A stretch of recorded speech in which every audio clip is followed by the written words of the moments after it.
അപ്പോൾ ഓൾറെഡി ക്ലാസ്സിൽ management style start ചെയ്തതാണ്. അതിൽ 4 സ്റ്റൈൽസ് ഡിസ്കസ് ചെയ്ത് കഴിഞ്ഞതാണ്. Authoritarian, autocratic, affiliative and laissez faire. അങ്ങനെ 4 സ്റ്റൈൽസ്, മാനേജ്മെൻറ്റ് സ്റ്റൈൽസ് ഡിസ്കസ് ചെയ്ത് കഴിഞ്ഞതാണ്. ഇനി ബാക്കി വരുന്ന ഒരു ടോട്ടൽ 9 ആണുള്ളത്. അപ്പോൾ അതിൽ 4 കഴിഞ്ഞിട്ടുണ്ട്. ബാക്കിയുള്ള സ്റ്റൈൽസ് കൂടെയാണ് ഈ ഒരു സ്ലൈഡിൽ ഡിസ്കസ് ചെയ്യുന്നത്. അപ്പോൾ അതിൽ മാനേജ്മെൻറ്റ് സ്റ്റൈൽസിൽ നെക്സ്റ്റ് 5th ആയിട്ട് വരുന്നതാണ് പാർട്ടിസിപ്പേറ്റീവ് ഓർ ഡെമോക്രാറ്റിക് സ്റ്റൈൽ എന്ന് പറയുന്നത്. അപ്പോൾ പാർട്ടിസിപ്പേറ്റീവ് അല്ലെങ്കിൽ ഡെമോക്രാറ്റിക് നമ്മൾ പഠിച്ചത് തന്നെയാണ്. പാർട്ടിസിപ്പേറ്റീവ് മീൻസ് എന്താണ്? എംപ്ലോയീസിന് ഒരു ഡിസിഷൻ മേക്കിങ്ങിലൊരു ചാൻസ് കൊടുക്കുകയാണ്, അല്ലെങ്കിൽ അവർക്കൊരു ഓപ്പർച്യൂണിറ്റി പ്രൊവൈഡ് ചെയ്യുകയാണ്. അപ്പോൾ ഇവിടെ എന്താ, എംപ്ലോയീസിന് കിട്ടുന്ന ഒരു റൈറ്റ് എന്ന് പറഞ്ഞാൽ ഡിസിഷൻ മേക്കിങ്ങിൽ ഒരു ഓപ്പർച്യൂണിറ്റി എന്നുള്ളതാണ് ഇവിടെ കിട്ടുന്ന ഒരു ബെനിഫിറ്റ്, എംപ്ലോയീസിന് കിട്ടുന്ന ബെനിഫിറ്റ് എന്ന് പറയുന്നത്. അപ്പോൾ ഇവിടെ മാനേജർ എന്ത് ചെയ്യും, അവരുടെ ഡിസിഷൻ മേക്കിംഗ് അതോറിറ്റിയുടെ ഒരു പാർട്ട് ഗ്രൂപ്പ് മെമ്പേഴ്സിനൂടെ ഷെയർ ചെയ്ത് കൊടുക്കുകയാണ്. അപ്പോൾ അതുവഴി എംപ്ലോയീസിനൊരു feel of belongingness towards the organisation ഉണ്ടാവുകയാണ്. അവർക്കൂടെ മാനേജ്മെൻറ്റ് പാർട്ടിസിപ്പേറ്റ് ചെയ്യാൻ പറ്റുന്നു എന്നുള്ളൊരു ഫീലിങ്സ് ക്രിയേറ്റ് ചെയ്യുകയാണ് ഈ ഒരു മാനേജ്മെൻറ്റ് സ്റ്റൈൽ കൊണ്ട് ഉദ്ദേശിക്കുന്നത്. അപ്പോൾ അതിൻ്റെ ഫീച്ചേഴ്സ് ഡിസ്കസ് ചെയ്യുന്ന സമയത്ത് ഫസ്റ്റ് വൺ എന്താ, decision making authority share to group മെമ്പേഴ്സിന് അതോറിറ്റി പ്രൊവൈഡ് ചെയ്യാണ്. ആരാ ഷെയർ ചെയ്യുന്നത്? മാനേജറാണ് ഷെയർ ചെയ്യുന്നത്. Next, values both individual interest and group cohesion. എന്താ, ഇവിടെ ഓരോ പേഴ്സൺ അല്ലെങ്കിൽ ഓരോ ഇൻഡിവിജ്വൽ എംപ്ലോയീസിൻ്റെയും ഫീലിങ്സിന് കൺസിഡറേഷൻ കൊടുക്കുന്നുണ്ട്, അവരുടെ ഐഡിയാസ് കൺസിഡർ ചെയ്യുന്നുണ്ട്. അപ്പോൾ ഇൻഡിവിജ്വൽ ഇൻട്രസ്റ്റ് കൺസിഡർ ചെയ്യുന്നുണ്ട്. At the same time group cohesion എന്ന് പറഞ്ഞാൽ ഗ്രൂപ്പിൻ്റെ യൂണിറ്റി, ഇത് രണ്ടും ഒരുപോലെ പ്രൊമോട്ട് ചെയ്യുന്ന ഒരു മാനേജ്മെൻറ്റ് സ്റ്റൈലാണ് പാർട്ടിസിപ്പേറ്റീവ് ഡെമോക്രാറ്റിക് സ്റ്റൈൽ എന്ന് പറയുന്നത്. പാർട്ടിസിപ്പേറ്റീവ് അല്ലെങ്കിൽ ഡെമോക്രാറ്റിക് എന്ന് ചില ടൈമിൽ രണ്ടും 2 വേർഡ്സ് ആയിട്ട് തന്നെ യൂസ് ചെയ്യുന്നുണ്ട്. അപ്പോൾ പാർട്ടിസിപ്പേറ്റീവിൻ്റെ മെയിനായിട്ടും ഉദ്ദേശിക്കുന്നത് എന്താ, ഓരോ ഈച്ച് ഇൻഡിവിജ്വലിനും മാനേജ്മെൻറ്റ് ഡിസിഷൻ മേക്കിങ്ങിൽ ഒരു ഓപ്പർച്യൂണിറ്റി പ്രൊവൈഡ് ചെയ്യുക എന്നുള്ളതാണ് പാർട്ടിസിപ്പേറ്റീവ് എന്നുകൊണ്ട് ഉദ്ദേശിക്കുന്നത്. At the same time democratic എന്ന് ഉദ്ദേശിക്കുന്നത് ഓരോ എംപ്ലോയിക്കും ഈക്വൽ റൈറ്റ് പ്രൊവൈഡ് ചെയ്യുന്നതിന് ഡെമോക്രാറ്റിക് എന്നാണ് ഉദ്ദേശിക്കുന്നത്. അപ്പോൾ ഈ 2 ടേംസ് പാർട്ടിസിപ്പേറ്റീവ് ഡെമോക്രാറ്റിക്ന്ന് മാനേജ്മെൻറ്റ് സ്റ്റൈൽസിൽ ഒരു കോൺസെപ്റ്റായിട്ട് ഉദ്ദേശിക്കുന്നതെങ്കിലും അത് രണ്ടിനും 2 മീനിങ് ആയിട്ട് ചില ഏരിയാസിൽ യൂസ് ചെയ്യുന്നുണ്ട്. അപ്പോൾ ഇവിടെ ഒന്നായിട്ട് തന്നെ പഠിച്ചാൽ മതി. അപ്പോൾ next feature, building commitment among employees. അപ്പോൾ എംപ്ലോയീസിന് എന്തുണ്ടാവും, ഒരു കമ്മിറ്റ്മെൻറ്റ് ഉണ്ടാകും. അവരുടെ ഐഡിയാസ് ആൻഡ് ബിലീവ്സിനെ കൂടി കൺസിഡർ ചെയ്തുകൊണ്ടാണ് ഓർഗനൈസേഷൻ ഡിസിഷൻ എടുക്കുന്നതെന്നുണ്ടെങ്കിൽ എന്തുണ്ടാകും, എംപ്ലോയീസിന് ഓർഗനൈസേഷനിലേക്കൊരു കമ്മിറ്റ്മെൻറ്റ് അല്ലെങ്കിൽ സെൻസ് ഓഫ് ബിലോങ്ങിങ്നെസ് ക്രിയേറ്റ് ചെയ്യാൻ ഹെൽപ്പ് ചെയ്യുന്നുണ്ട്. And team input is considered but decision is ultimately made by the leader. ആ ഫീച്ചർ എന്താ പറയുന്നത്, ഇവിടെ ലീഡേഴ്സാണ് അൾട്ടിമേറ്റ് ഡിസിഷൻസ് എടുക്കുന്നത്, ലീഡേഴ്സ് തന്നെയാണ്. ബട്ട് എടുക്കുന്ന സമയത്ത് എല്ലാവരുടെയും ഐഡിയാസ് ആൻഡ് സജഷൻസ് കൺസിഡർ ചെയ്തുകൊണ്ടായിരിക്കും ഒരു അൾട്ടിമേറ്റ് ഡിസിഷൻസ് ബിൽഡ് ചെയ്യുന്നത്. പക്ഷേ അത് എടുക്കുന്നത്, അതിന് ചൂസ് ചെയ്യുന്നത് ആരാ, ലീഡർ തന്നെയായിരിക്കും. Then next, effective and healthy communication. ആര് തമ്മിലുള്ള കമ്മ്യൂണിക്കേഷനാണ്, എംപ്ലോയീസും ആൻഡ് എംപ്ലോയർ അല്ലെങ്കിൽ മാനേജറും തമ്മിലുള്ള കമ്മ്യൂണിക്കേഷൻ എന്ന് പറയുന്നത് അവിടെ കൂടുതലായിരിക്കും. എംപ്ലോയീസ് അവരുടെ സജഷൻസ് ആൻഡ് ഐഡിയാസ് എന്തൊക്കെയാണെന്നുള്ളത് ആർക്ക് പ്രൊവൈഡ് ചെയ്യുന്നുണ്ട്, എംപ്ലോയർക്ക് പറഞ്ഞു കൊടുക്കുന്നുണ്ടാകും. Then motivate by recognising team effort. ഇപ്പോൾ ഈ ഇൻഡിവിജ്വൽ ഇൻട്രസ്റ്റ് ആണ് ഇവിടെ കൺസിഡർ ചെയ്യുന്നതെങ്കിൽ കൂടെ ടീമിൻ്റെ ടോട്ടലായിട്ടുള്ള ടീം കൊഹേഷൻ അത് ഇമ്പ്രൂവ് ചെയ്യുന്നതിന് വേണ്ടി എന്ത് ചെയ്യുന്നുണ്ട്, ആസ് എ ടീം എന്നുള്ള എഫേർട്ട് കൂടെ കൺസിഡർ ചെയ്തുകൊണ്ടാണ്, അല്ലെങ്കിൽ ടീമിന് ബെനിഫിറ്റ് ആവുന്ന ഐഡിയ ഏതാണോ ആ ഒരു ഐഡിയ അല്ലെങ്കിൽ ഡിസിഷനാണ് ലീഡർ എടുക്കുന്നത്. അപ്പോൾ ഇവിടെ എന്ത് ചെയ്യുന്നുണ്ട്, ടീം എഫേർട്ട് കൺസിഡർ ചെയ്യുന്നുണ്ട്, ഇൻഡിവിജ്വൽ ഇൻട്രസ്റ്റ് കൺസിഡർ ചെയ്യുന്നുണ്ട്, and there is healthy communication between the employee and employer, and the decision making authority is shares to the employees. Main features എന്ന് പറയുന്നത് ഇത്രയൊക്കെയാണ്. അപ്പോൾ ഇത് പല സിറ്റുവേഷൻസിൽ പല മാനേജ്മെൻറ്റ് സ്റ്റൈലായിരിക്കും ചൂസ് ചെയ്യേണ്ടത്. അപ്പോൾ ഈ ഒരു ഡെമോക്രാറ്റിക് അല്ലെങ്കിൽ പാർട്ടിസിപ്പേറ്റീവ് സ്റ്റൈൽ ചൂസ് ചെയ്യുന്നത് മെയിനായിട്ടും ട്രാൻസിഷണൽ പീരീഡ്സിലാണ്. ഇപ്പോൾ ഒരു ഓർഗനൈസേഷൻ ഒരു ഫോം അല്ലെങ്കിൽ ഒരു ലെവലിൽ നിന്ന് മറ്റൊരു ലെവലിലേക്ക് ചേഞ്ച് ചെയ്യുന്ന സമയം, അതിനാണ് ട്രാൻസിഷണൽ പീരീഡ് എന്ന് പറയുന്നത്. ഇപ്പോൾ ഫോർ എക്സാമ്പിൾ ഇപ്പോൾ ഒരു ടൈപ്പ് ഓഫ് പ്രൊഡക്റ്റ് ലൈനിലാണ് ഓർഗനൈസേഷൻ ഇപ്പോൾ പെർഫോം ചെയ്തുകൊണ്ടിരിക്കുന്നത്, അല്ലെങ്കിൽ പ്രൊഡക്റ്റ് പ്രൊഡ്യൂസ് ചെയ്യുന്ന ഒരു ലൈനിൽ മാത്രമാണ്. അതിലേക്ക് മറ്റൊരു ടൈപ്പ് ഓഫ് പ്രൊഡക്റ്റ് കൂടെ ഇൻക്ലൂഡ് ചെയ്യുന്ന സമയത്ത് അതിൻ്റെ പ്രൊഡക്ഷൻ പ്രോസസ്സിലും മാർക്കറ്റിങ്ങിലും ഒക്കെ തന്നെ ഡിഫറൻസസ് വരും. അപ്പോൾ അത് ഒരു ഫോമിൽ നിന്ന് മറ്റൊരു ഫോമിലേക്ക് ചേഞ്ച് ചെയ്യാണ്, ഒരു ട്രാൻസ്ഫോർമേഷൻ അവിടെ വരുന്നുണ്ട്. അപ്പോൾ അങ്ങനെ ഒരു ട്രാൻസിഷണൽ പീരീഡിൽ കൂടുതലായിട്ട് യൂസ് ചെയ്യുന്നത് ഈ ഒരു മാനേജ്മെൻറ്റ് സ്റ്റൈലാണ്. അതെന്തുകൊണ്ടാണെന്ന് വെച്ചാൽ ട്രാൻസിഷണൽ പീരീഡിൻ്റെ ടൈമിൽ ഒരുപാട് അഡ്ജസ്റ്റ്മെൻറ്റ്സും ചേഞ്ചസും ഒക്കെ വരുന്ന ഒരു ടൈമാണ് ട്രാൻസിഷണൽ പീരീഡ് എന്ന് ഉദ്ദേശിക്കുന്നത്. അവിടെ ഒരുപാട് ഇൻക്ലൂഷൻസ് വരും, ഒരുപാട് എക്സ്ക്ലൂഷൻസ് വരാം. അപ്പോൾ അങ്ങനത്തെ സിറ്റുവേഷൻ വരുന്ന സമയത്ത് ഈ എല്ലാ മെമ്പേഴ്സിൻ്റെയും കൂടെ എന്താണ് അവരുടെ ഇൻട്രസ്റ്റ്, അല്ലെങ്കിൽ അവരെങ്ങനെ ഇതിനോട് ബിഹേവ് ചെയ്യുന്നു എന്നുള്ളത് കൺസിഡർ ചെയ്തുകൊണ്ടാണ് ട്രാൻസിഷണൽ പീരീഡിൽ മാനേജേഴ്സ് ഡിസിഷൻസ് എടുക്കുന്നത്. അപ്പോൾ ട്രാൻസിഷണൽ പീരീഡ്സിൽ ചൂസ് ചെയ്യാവുന്ന ഒരു മാനേജ്മെൻറ്റ് സ്റ്റൈലാണ് പാർട്ടിസിപ്പേറ്റീവ് ഓർ ഡെമോക്രാറ്റിക് സ്റ്റൈൽ എന്ന് പറയുന്നത്. അതല്ലാതെ നെക്സ്റ്റ് വരാവുന്ന ഒരു സിറ്റുവേഷൻ എന്ന് പറയുന്നത് unexpected or new challenges face ചെയ്യുന്ന സമയത്താണ്. അത്തരം സിറ്റുവേഷൻസ് ആണെന്നുണ്ടെങ്കിലും എന്ത് ചെയ്യേണ്ടി വരും, എംപ്ലോയീസ് ഒരുപാട് പുതിയ ന്യൂവർ എക്സ്പീരിയൻസസ് ഫീൽ ചെയ്യേണ്ടി വരും. അപ്പം പുതിയ എക്സ്പീരിയൻസസിലേക്ക് അല്ലെങ്കിൽ പുതിയ പ്രൊഡക്ഷൻ പ്രോസസ്സിലേക്കോ പുതിയ മെത്തേഡ്സിലേക്കോ ചേഞ്ച് ചെയ്യുന്ന സമയത്ത് അല്ലെങ്കിൽ ട്രാൻസിഷണൽ പീരീഡിലൊക്കെ ചൂസ് ചെയ്യാവുന്ന ഒരു മാനേജ്മെൻറ്റ് സ്റ്റൈലാണ് പാർട്ടിസിപ്പേറ്റീവ് മാനേജ്മെൻറ്റ് സ്റ്റൈൽ. അത്രയാണ് ഇതിൻ്റെ ഫീച്ചേഴ്സ് വരുന്നത്. ഇനി നെക്സ്റ്റ് ഇതുണ്ട് അഡ്വാൻറ്റേജസ് ആണ്. ഇപ്പോൾ ഫസ്റ്റ് വൺ എൻകറേജസ് കൊളാബറേഷനാണ്. കൊളാബറേഷൻ ഇവിടെ ഉദ്ദേശിക്കുന്നത് എന്താ, ടീം എഫേർട്ടിനെ അല്ലെങ്കിൽ വർക്ക് ടുഗെദർനെസ്സിനെയാണ് കൊളാബറേഷൻ ഉദ്ദേശിക്കുന്നത്.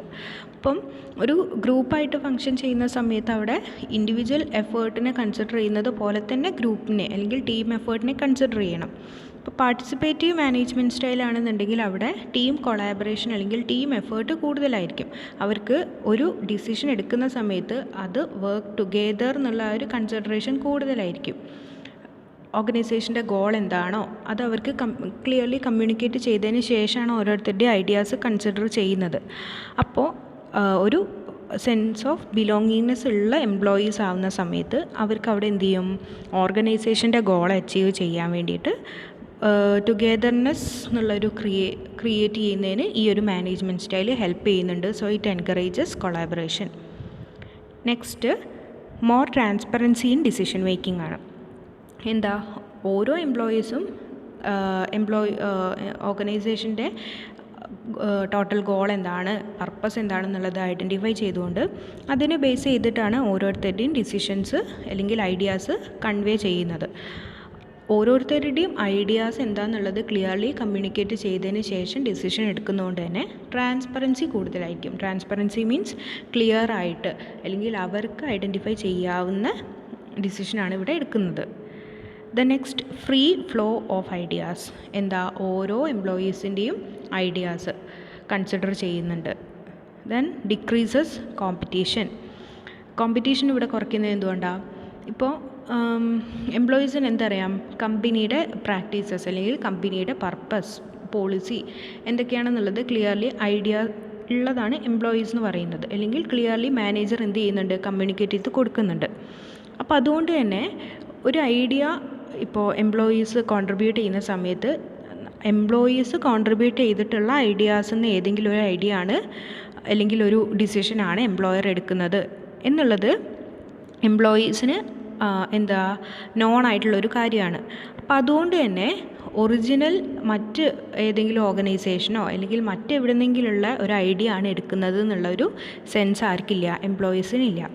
അതുകൊണ്ട് തന്നെ അവിടെ കോമ്പറ്റീഷൻ കുറവായിരിക്കും. കാരണം നമ്മൾ പ്രൊവൈഡ് ചെയ്തിട്ടുള്ള ഐഡിയാസാണ് ഓർഗനൈസേഷൻ ടോട്ടൽ ഡിസിഷനായിട്ട് എടുക്കുന്നത്. അതുകൊണ്ട് തന്നെ അവിടെ കോമ്പറ്റീഷൻ, എംപ്ലോയീസ് തമ്മിലുള്ള കോമ്പറ്റീഷനും എംപ്ലോയി ടുവേർഡ്സ് ഓർഗനൈസേഷനിലുള്ള കോമ്പറ്റീഷനും അവിടെ കുറവായിരിക്കും. Then improve മൊറേലാണ്. മൊറേൽ എന്ന് പറഞ്ഞാൽ എന്താണ്, എംപ്ലോയീസിന് ഓർഗനൈസേഷനോടുള്ള കമ്മിറ്റ്മെൻ്റ് ആണ് അല്ലെങ്കിൽ ലോയൽറ്റി. ഇതൊക്കെ മൊറേലിൽ വരുന്നൊരു വാല്യൂവിൽ, എംപ്ലോയീസിൻ്റെ പേഴ്സണൽ വാല്യൂസിൽ വരുന്നതാണ് മൊറേൽ എന്ന് പറയുന്നത്. എംപ്ലോയീസ് മാനേജ്മെൻറ്റിൽ പാർട്ടിസിപ്പേറ്റീവ് ആണെന്നുള്ളൊരു ഫീലിംഗ് വരുന്ന സമയത്ത് എംപ്ലോയീസിന് ഓർഗനൈസേഷനോടുള്ള മൊറാലിറ്റി കൂടുതലായിരിക്കും. Then improve retention means employees ഒരു ഓർഗനൈസേഷനിൽ സസ്റ്റെയിൻ ചെയ്തു പോകുന്ന ഒരു പീരീഡാണ് റീറ്റെയിൻ ചെയ്തു പോകുന്നതെന്ന് ഉദ്ദേശിക്കുന്നത്. അപ്പോൾ റീറ്റെയിൻ ചെയ്തു പോകുന്നത് എംപ്ലോയീസിന് ഓർഗനൈസേഷനോട് ഒരു കമ്മിറ്റ്മെൻറ്റ് ലെവൽ കൂടുതലാണെങ്കിൽ അവരെന്താവില്ല, ആബ്സെൻറ്റീസം ആൻഡ് ടേൺ ഓവർ വളരെ കുറവായിരിക്കും. അവർ ഓർഗനൈസേഷന് ലീവ് ചെയ്ത് പോകുന്നത് അല്ലെങ്കിൽ ആബ്സെൻറ്റീസം എന്ന് പറയുന്നത് അവിടെ കുറവായിരിക്കും. അപ്പോൾ എന്താ, റീറ്റെൻഷൻ ലെവൽ കൂടുതലായിരിക്കും. റിട്ടൻഷൻ ലെവൽ കൂടുതലാണെന്ന് പറയുമ്പോൾ അതോടുകൂടെ മാച്ച് ചെയ്ത് എഴുതാവുന്നതാണ് അതുവഴി ഉണ്ടാകുന്ന കോസ്റ്റ് കുറയ്ക്കുക. ന്യൂ എംപ്ലോയീസിനെ ഹയർ ചെയ്യാവുമ്പോൾ ഉണ്ടായേക്കാവുന്ന കോസ്റ്റ് കുറയ്ക്കാൻ ഹെൽപ്പ് ചെയ്യുന്നു എന്നുള്ളത് അതിനോട് അക്കമ്പനി ചെയ്ത് എഴുതാവുന്ന ഒരു പോയിൻ്റ് തന്നെയാണ്, അഡ്വാൻറ്റേജാണ്. Then employee development and growth opportunities. ഓരോ എംപ്ലോയീസിൻ്റെയും ക്രിയേറ്റീവ് ഐഡിയാസിനെ സപ്പോർട്ട് ചെയ്യുന്നതാണ് പാർട്ടിസിപ്പേറ്റീവ് മാനേജ്മെൻറ്റ് സ്റ്റൈൽ. അപ്പോൾ ഇവിടെ എന്ത് ചെയ്യുന്നുണ്ട്, ഓരോ എംപ്ലോയീസിനും പേഴ്സണൽ ഡെവലപ്മെൻറ്റിനുള്ള അല്ലെങ്കിൽ അവരുടെ പേഴ്സണൽ ഗ്രോത്തിനുള്ള ഓപ്പർച്യൂണിറ്റീസ് ഇവിടെ പ്രൊവൈഡ് ചെയ്യുന്നുണ്ട്. Then last one, improved communication എന്ന് പറയുന്നത് എംപ്ലോയീസും എംപ്ലോയറും തമ്മിലുള്ള അല്ലെങ്കിൽ ഓർഗനൈസേഷനും തമ്മിലുള്ള കമ്മ്യൂണിക്കേഷനാണ്. നേരത്തെ പറഞ്ഞു, ഫസ്റ്റ് പോയിന്റ് പറഞ്ഞത് എന്താ, കൊളാബറേഷൻ എൻകറേജ് ചെയ്യുന്നുണ്ട്, അവിടെ ഒരു വർക്ക് ടുഗെദർനെസ് ഇമ്പ്രൂവ് ചെയ്യുന്നുണ്ട്. അതിൻ്റെ ഭാഗമായിട്ട് തന്നെയാണ് എന്ത് ചെയ്യുന്നത്, കമ്മ്യൂണിക്കേഷനും ഇമ്പ്രൂവ് ചെയ്യുന്നത്. കൊളാബറേഷൻ അല്ലെങ്കിൽ ഒരു ടീം എഫേർട്ട് ഉള്ള ഒരു ഓർഗനൈസേഷനിൽ ആയിരിക്കും കമ്മ്യൂണിക്കേഷൻ ഇമ്പ്രൂവ് ആയിട്ടുള്ളത്. എംപ്ലോയീസിനോടുള്ളതാണെങ്കിലും തിരിച്ച് എംപ്ലോയീസ് ഫീഡ്ബാക്ക് പോലെ അല്ലെങ്കിൽ സജഷൻസ് പോലെ എംപ്ലോയർക്ക് കൊടുക്കുന്നതാണെന്നുണ്ടെങ്കിലും ഇത് രണ്ടും കമ്മ്യൂണിക്കേഷനിൽ വരുന്നതാണ്, അത് ഇവിടെ കൂടുതലായിരിക്കും. ഇത്രയാണ് അഡ്വാൻറ്റേജസ് വരുന്നത്. നെക്സ്റ്റ് ഡിസഡ്വാൻറ്റേജസ് ആണ്. ഡിസഡ്വാൻറ്റേജസിൽ ഫസ്റ്റ് വൺ എന്താ, ലെങ്തി ഡിസിഷൻ മേക്കിംഗ് പ്രോസസ്സ്. അപ്പോൾ ഇവിടെ പറഞ്ഞു പാർട്ടിസിപ്പേറ്റീവ് ഡിസിഷൻ മേക്കിംഗ് ആകുമ്പോൾ ഓരോ എംപ്ലോയീസിൻ്റെയും ഡിസിഷൻസ് ആൻഡ് ഐഡിയാസ് എന്തൊക്കെയാണെന്നുള്ളത് കൺസിഡർ ചെയ്തിട്ടാണ് അൾട്ടിമേറ്റ് ഡിസിഷൻ എടുക്കുന്നത്. അപ്പോൾ ഇവിടെ എന്ത് ചെയ്യുന്നുണ്ട്, ഓരോ ഡിസിഷനും കൺസിഡർ ചെയ്യുന്ന സമയത്ത് അല്ലെങ്കിൽ ഓരോ ഐഡിയാസും ഓരോ ക്രിയേറ്റീവ് ഇന്നോവേഷൻസ് കൺസിഡർ ചെയ്യുന്ന സമയത്ത് അത്ര തന്നെ ടൈം കൺസ്യൂമിങ് ആയിട്ടുള്ള ഒരു മാനേജ്മെൻറ്റ് സ്റ്റൈൽ കൂടിയാണ് ഈ ഒരു പാർട്ടിസിപ്പേറ്റീവ് സ്റ്റൈൽ എന്ന് പറയുന്നത്. Lengthy in the sense that ഓരോരുത്തരുടെയും ഐഡിയാസ് വാല്യുവേറ്റ് ചെയ്തതിന് ശേഷമാണ് ഒരു സിംഗിൾ ഐഡിയ അതെന്ന് ചൂസ് ചെയ്യുന്നത്. അതുകൊണ്ടാണ് ഇവിടെ ലെങ്തിനെസ് കൂടുതലാണെന്ന് പറയുന്നത്. Then increase likelihood of conflict. ഇവിടെ കോൺഫ്ലിക്റ്റ് ഉണ്ടാവാനുള്ള ഒരു ചാൻസ് എന്ന് പറയുന്നത് ഓരോരുത്തർക്കും ഡിഫറെൻറ്റ് പെർസെപ്ഷൻസ് ആണ്. ഒരു മാറ്ററിൽ തന്നെ ഡിഫറെൻറ്റ് ഒപ്പീനിയൻസ് ആണ് വരിക. അപ്പോൾ ഒരു കാര്യത്തിൽ ഡിഫറെൻറ്റ് ഒപ്പീനിയൻസ് വരുമ്പോൾ അവിടെ എന്തുണ്ടാകും, കോൺഫ്ലിക്റ്റ് ഉണ്ടാവാനുള്ള ചാൻസ്. ഒന്നിനെ ഓപ്പോസ് ചെയ്യുന്ന ഒരുപാട് പേരുണ്ടാകും, എഗ്രി ചെയ്യുന്ന ഒരുപാട് പേരുണ്ടാകും. അപ്പോൾ അതിൽ രണ്ട് പാർട്ടായിട്ട് കോൺഫ്ലിക്റ്റ് ഉണ്ടാകാം, അല്ലെങ്കിൽ ഇൻഡിവിജ്വലി കോൺഫ്ലിക്റ്റ് ഉണ്ടാവാനുള്ള ചാൻസും കൂടുതലാണ്. Then diminish quality of expertise means ഇവിടെ എംപ്ലോയീസിൻ്റെ എക്സ്പെർട്ടൈസ്ഡ് ആയിട്ടുള്ള ക്വാളിറ്റിയാണ് ഉദ്ദേശിക്കുന്നത്. ഓർഗനൈസേഷൻ ടോട്ടലായിട്ട് എടുക്കുമ്പോൾ അവർക്ക് എന്തുണ്ട്, ഒരുപാട് ക്വാളിറ്റി ആയിട്ടുള്ള ഐഡിയാസ് കിട്ടുന്നുണ്ടാകും. പക്ഷേ ഓരോ എംപ്ലോയീസിനും കൺസിഡർ ചെയ്യുകയാണെന്നുണ്ടെങ്കിൽ ചില എംപ്ലോയീസ് എക്സ്പെർട്ടൈസ് ആയിട്ടുള്ള ആൾക്കാരുണ്ടാകും, അല്ലെങ്കിൽ ഒരു ഏരിയാസിൽ കൂടുതൽ നോളജബിൾ ആയിട്ടുള്ള ആൾക്കാരുണ്ടാകും, എംപ്ലോയീസ് ഉണ്ടാകും. പക്ഷേ ഓരോരുത്തരുടെയും ഐഡിയാസ് കൺസിഡർ ചെയ്യുന്ന സമയത്ത് ചില കേസിൽ എന്ത് ചെയ്യും, ചില എംപ്ലോയീസ് ഷൈ ആയിട്ട് അല്ലെങ്കിൽ അവർക്ക് ചില കാര്യങ്ങൾ എക്സ്പ്രസ് ചെയ്യാൻ അത്ര തന്നെ എബിലിറ്റി ഉണ്ടാവില്ല, ബട്ട് നോളജ് കൂടുതലായിരിക്കും. അങ്ങനത്തെ എംപ്ലോയീസിന് വരുന്ന ഒരു ഡിസഡ്വാൻറ്റേജാണ് ക്വാളിറ്റി ഓഫ് എക്സ്പെർട്ടൈസ് ഡിമിനിഷ് ചെയ്യുക എന്ന് പറയുന്നത്. കാരണം അവരുടെ നോളജ് അവർക്ക് എക്സ്പ്രസ് ചെയ്യാൻ പറ്റാതെ വരിക, അല്ലെങ്കിൽ അതിനെ മറ്റ് പേഴ്സൺസിൻ്റെ ഐഡിയാസ് വഴി കൗണ്ടർ പാർട്ട് ചെയ്ത് പോകുന്നതിനെയാണ് അവരുടെ എക്സ്പെർട്ടൈസ് അല്ലെങ്കിൽ അവരുടെ ക്വാളിറ്റി ഓഫ് എക്സ്പെർട്ടൈസ് ഡിമിനിഷ് ചെയ്യാനുണ്ട് ഉദ്ദേശിക്കുന്നത്. അത് ചിലപ്പോൾ എംപ്ലോയീസിൻ്റെ ഷൈ എന്നുള്ള റീസൺ ആകാം, അല്ലെങ്കിൽ അവർക്ക് ഫിയർ ആയിരിക്കാം, അവർക്ക് ഗ്രൂപ്പ് ഡിസ്കഷൻ ഇൻട്രസ്റ്റഡ് അല്ലാത്ത പേഴ്സൺസ് ആയതുകൊണ്ടായിരിക്കാം. അത്തരം സിറ്റുവേഷനിലൊക്കെ വരുമ്പം ചില എംപ്ലോയീസിന് അവരുടെ വ്യൂ അല്ലെങ്കിൽ അവരുടെ ഒപ്പീനിയൻ എക്സ്പ്രസ് ചെയ്യാൻ പറ്റാതെ വരാം. അതൊരു ഡിസഡ്വാൻറ്റേജസ് ആണ്. Then last one, require employee participation.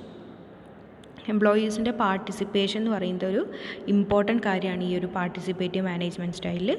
If employees എന്ന് പറയുന്നത് വില്ലിങ് അല്ല എന്നുണ്ടെങ്കിൽ ഈ ഒരു മാനേജ്മെൻറ്റ് സ്റ്റൈൽ എന്തായിരിക്കും, ഫെയിലിയർ ആയിട്ട് പോകാനുള്ള ചാൻസ് ഉണ്ട്. അപ്പോൾ ഇത്രയാണ് disadvantages and participative democratic style എന്ന് പറയുന്നത്. ഇത്രയാണ് ഡിസ്കസ് ചെയ്യുന്നത്. ഇനി വരുന്ന നെക്സ്റ്റ് പേസ് സെറ്റിംഗ് മാനേജ്മെൻറ്റ് സ്റ്റൈലാണ്. അപ്പം പേസ് സെറ്റിംഗ് എന്ന് ഉദ്ദേശിക്കുന്നത്, പേസ് മീൻസ് ഒരു ലെവലാണ് അല്ലെങ്കിൽ ഒരു സ്റ്റേജിനെയാണ് പേസ് എന്ന് പറയുന്നത്. ഇവിടെ പേസ് സെറ്റിംഗ് എന്ന് പറയുന്നത് the manager aim to accomplish task with a high standard of excellence. Manager എന്ത് ചെയ്യും, ഓരോ ടാസ്കിനും ഒരു സ്റ്റാൻഡേർഡ് ഫിക്സ് ചെയ്യും. ആ ഒരു ടാസ്ക് അക്കംപ്ലിഷ് ചെയ്യണമെന്നുണ്ടെങ്കിൽ എംപ്ലോയീസ് ആ ഒരു required high standard of excellence perform ചെയ്തിരിക്കണം. അതർവൈസ് അവർക്ക് ആ ഒരു ടാസ്ക് അക്കംപ്ലിഷ് ചെയ്യാൻ പറ്റില്ല. പേസ് സെറ്റിംഗ് എന്ന് പറയുന്നത് മാനേജറാണ് ഇവിടെ സെറ്റ് ചെയ്യുന്നത്. ഒരു പേസ് അല്ലെങ്കിൽ ഒരു ലെവൽ ഓഫ് ടാസ്ക് ആണ് ഇവിടെ സെറ്റ് ചെയ്യുന്നത്. Only with the employees performing the required level of task can achieve this organisational objective അല്ലെങ്കിൽ ആ ഒരു ടാസ്ക്. അപ്പോൾ ആ ടാസ്ക് സെറ്റ് ചെയ്ത് കൊടുക്കുന്നതാണ് മാനേജറുടെ ഇവിടുത്തെ ഡ്യൂട്ടി എന്ന് പറയുന്നത്. അപ്പോൾ അങ്ങനെ ഒരു മാനേജ്മെൻറ്റ് സ്റ്റൈൽ പെർഫോം ചെയ്യണമെങ്കിൽ അവിടെ മെയിനായിട്ടും 3 റിക്വയർമെൻറ്റ് ആവശ്യമാണ്. ഇവിടെ ഞാൻ സ്ലൈഡിൽ ഫീച്ചേഴ്സ് തന്നെയാണ് അത് ഇൻക്ലൂഡ് ചെയ്തിരിക്കുന്നത്. അതിൽ ഫസ്റ്റ് ഫീച്ചറായിട്ട് ഞാൻ കൊടുത്തിരിക്കുന്നത് അതിൻ്റെ റിക്വയർമെൻറ്റ്സ് ആണ്. അത് ഫീച്ചറായിട്ട് എഴുതിയാലും മതി. അപ്പോൾ എന്തെഴുതിയ റിക്വയേഴ്സ് ഹൈലി സ്കിൽഡ് ടീം. അപ്പോൾ ഇതിൻ്റെ ഫസ്റ്റ് റിക്വയർമെൻറ്റ് എന്ന് പറയുന്നത് അവിടെ ഒരു ഹൈലി സ്കിൽഡ് ടീം വേണം. അതായത് സ്കിൽഡ് ആയിട്ടുള്ള പേഴ്സണിന് മാത്രമേ ഉള്ളൂ ആ ഒരു ഹൈ സ്റ്റാൻഡേർഡ് അച്ചീവ് ചെയ്യാൻ പറ്റുക. സോ അവിടെ എന്ത് വേണം, ഫസ്റ്റ് റിക്വയർമെൻറ്റ് എന്ന് പറയുന്നത് ഒരു ഹൈ സ്കിൽഡ് ടീം വേണം. Then skilled manager, requires skilled manager. ഒരു ഹൈലി സ്കിൽഡ് അല്ലെങ്കിൽ ഹൈലി സ്റ്റാൻഡേർഡ് പെർഫോമൻസ് അവിടെ ഫിക്സ് ചെയ്യണമെന്നുണ്ടെങ്കിൽ ഒരു സ്കിൽഡ് ആയിട്ടുള്ള മാനേജർ, ലീഡർഷിപ്പ് ഹൈലി സ്കിൽഡ് ആയിട്ടുള്ള ഒരു മാനേജർ ആവശ്യമാണ്. And team culture, organisation culture അല്ലെങ്കിൽ കോർപ്പറേറ്റ് കൾച്ചറിൽ പഠിച്ചതാണ് കൾച്ചർ എന്താണെന്നുള്ളത്. കൾച്ചർ എന്ന് പറയുന്നത് എന്താ, ഒരു ഓർഗനൈസേഷൻ്റെ വാല്യൂസ് ആൻഡ് ബിഹേവിയേഴ്സ് ആണ്. അത് എംപ്ലോയീസിനോടും മറ്റ് സ്റ്റേക്ക് ഹോൾഡേഴ്സിനോടും എങ്ങനെയാണ് ബിഹേവ് ചെയ്യുന്നത് ആസ് എ ഗ്രൂപ്പ് എന്ന രീതിയിൽ, അതിനാണ് ടീം കൾച്ചർ എന്ന് ഉദ്ദേശിക്കുന്നത്. അപ്പോൾ ഇത്തരത്തിലൊരു ടീം കൾച്ചറൂടെ ഉണ്ടെങ്കിൽ ഈ 3 റിക്വയർമെൻറ്റ്സ് ഉള്ള ഒരു സിറ്റുവേഷൻ അല്ലെങ്കിൽ ഓർഗനൈസേഷനിലാണ് pace setting management style adapt ചെയ്യാൻ പറ്റുന്നത്. ആൻഡ് നെക്സ്റ്റ് ഫീച്ചർ എന്ന് പറയുന്നത് less need for direction and supervision. ഇപ്പോൾ എംപ്ലോയീസ് എന്ന് പറയുന്നത് ഹൈലി സ്കിൽഡ് ആയിട്ടുള്ള പേഴ്സൺ ആണെന്നുണ്ടെങ്കിൽ അവർക്ക് കൊടുത്തിരിക്കുന്ന ടാസ്ക് പെർഫോം ചെയ്യാൻ പ്രത്യേകിച്ചൊരു സൂപ്പർവിഷൻ ആൻഡ് കൺട്രോളിൻ്റെ ആവശ്യം ഉണ്ടാവില്ല. അപ്പോൾ അവിടെ less need of direction and supervision. Then next motivate by setting high standard of excellence. ഇപ്പോൾ എംപ്ലോയർ സെറ്റ് ചെയ്തിരിക്കുന്ന സ്റ്റാൻഡേർഡ് അല്ലെങ്കിൽ പെർഫോമൻസ് സ്റ്റാൻഡേർഡ് അച്ചീവ് ചെയ്യുകയാണെന്നുണ്ടെങ്കിൽ എന്തു ചെയ്യും, എംപ്ലോയീസിന് റിവാർഡ് പോലെ അവർക്കൊരു ഇൻസെൻറ്റീവ് അല്ലെങ്കിൽ മോട്ടിവേഷൻ പ്രൊവൈഡ് ചെയ്യുന്നുണ്ട് മാനേജർ. അപ്പോൾ ഒരു ഹൈ സ്റ്റാൻഡേർഡ് ഫിക്സ് ചെയ്യുക എന്ന് പറയുന്നത് 2 തരത്തിൽ മോട്ടിവേറ്റ് ചെയ്യുന്നുണ്ട്. ഒന്നാമത്തെ വേ എന്ന് പറയുന്നത് ഹൈലി സ്കിൽഡ് മാനേജേഴ്സിന് എന്ത് ചെയ്യാൻ പറ്റും, ആ ഒരു ചാലഞ്ചിങ് ടാസ്ക് അച്ചീവ് ചെയ്യുക എന്നുള്ളത് ഒരു സെൽഫ് ആക്ച്വലൈസേഷൻ അല്ലെങ്കിൽ സെൽഫായിട്ട് ഒരു മാക്സിമൈസേഷൻ്റെ ഒരു പാർട്ടായിട്ട് വരുന്നതാണ്. അപ്പോൾ അത് അവർക്ക് ചാലഞ്ചിങ് ടാസ്ക് കൊടുക്കുക എന്നുള്ളത് ഹൈലി സ്കിൽഡ് പേഴ്സൺ ഒരു മോട്ടിവേഷനാണ്. അതുകൂടാതെ അച്ചീവ് ചെയ്ത് കഴിഞ്ഞാൽ സെക്കൻഡായിട്ട് വരുന്ന മോട്ടിവേഷൻ എന്ന് പറയുന്നത് അച്ചീവ് ചെയ്ത് കഴിഞ്ഞാൽ റിവാർഡ് കിട്ടും എന്നുള്ളത് നെക്സ്റ്റ് ലെവൽ ഓഫ് മോട്ടിവേഷനാണ്. അപ്പോൾ 2 തരത്തിൽ ഇത് എംപ്ലോയീസിനെ മോട്ടിവേറ്റ് ചെയ്യുന്നുണ്ട്. ഇനി പേസ് സെറ്റിങ്ങിൻ്റെ അഡ്വാൻറ്റേജസ് ആണ്. ഫസ്റ്റ് വൺ എന്ന് പറയുന്നത് business goals R quickly achieved ആണ്. ഇപ്പോൾ ചില ഓർഗനൈസേഷൻ അല്ലെങ്കിൽ പ്രൊജക്റ്റ് എന്ത് ചെയ്യും, ഷോർട്ട് ടേം ആയിട്ട് അല്ലെങ്കിൽ ടൈം കൺസ്ട്രക്റ്റീവായിട്ട് പ്രൊജക്റ്റുകൾ ചെയ്തു കൊടുക്കുന്ന ഓർഗനൈസേഷൻസ് ഉണ്ടാകും. അപ്പം അങ്ങനത്തെ ഓർഗനൈസേഷൻസിന് ഈ ഒരു പേസ് സെറ്റിംഗ് സ്യൂട്ടബിളാണ്. ഇപ്പോൾ ഒരു ഇത്ര ടൈമിനുള്ളിൽ ഒരു പ്രൊജക്റ്റ് അല്ലെങ്കിൽ ഒരു കൺസ്ട്രക്ഷൻ വർക്ക് കംപ്ലീറ്റ് ചെയ്യണം എന്നുള്ള ഓർഗനൈസേഷൻ ആണെങ്കിൽ അവർക്ക് എന്ത് ചെയ്യാം, ഒരു ഹൈ സ്റ്റാൻഡേർഡ് അല്ലെങ്കിൽ ഒരു ലെവൽ, ഒരു ടൈം ഫിക്സ് ചെയ്തുകൊണ്ട് അതിനുള്ളിൽ ഈ ഒരു പ്രോസസ്സ് കംപ്ലീറ്റ് ചെയ്യണമെന്ന് ഇൻസ്ട്രക്റ്റ് ചെയ്യുകയാണെന്നുണ്ടെങ്കിൽ എംപ്ലോയീസിന് എന്ത് ചെയ്യാം, ആ ഒരു സ്റ്റാൻഡേർഡ് അത്ര ടൈമിനുള്ളിൽ കംപ്ലീറ്റ് ചെയ്യാൻ പറ്റും.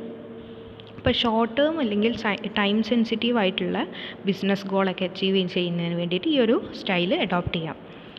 Then next highlight the competencies of highly skilled and experienced team. ഇത് അൺസ്കിൽഡ് അല്ലെങ്കിൽ സെമി സ്കിൽഡ് വർക്കേഴ്സിനേക്കാൾ അപേക്ഷിച്ച് കോമ്പിറ്റൻസീസ് കൂടുതലുള്ള അല്ലെങ്കിൽ എബിലിറ്റി കൂടുതലുള്ള ഹൈലി സ്കിൽഡ് ആയിട്ടുള്ള പേഴ്സൺസിനാണ് കൂടുതൽ സ്യൂട്ടബിൾ ആയിട്ടുള്ളത്. അവരുടെ സ്കിൽസ് മാക്സിമം പെർഫോം ചെയ്യാനുള്ളൊരു ഓപ്പർച്യൂണിറ്റിയാണ് ഈ ഒരു മാനേജ്മെൻറ്റ് സ്റ്റൈലിന് പ്രൊവൈഡ് ചെയ്യുന്നത്. Then issues are quickly addressed. Issues means ഓർഗനൈസേഷൻ്റെ ഇപ്പോൾ ഒരു പ്രൊഡക്ഷൻ പ്രോസസ്സ് അല്ലെങ്കിൽ ഒരു പ്രൊജക്റ്റാണ് കംപ്ലീറ്റ് ചെയ്യാൻ കൊടുത്തിരിക്കുന്ന ടാസ്ക് എന്ന് വയ്ക്കുക.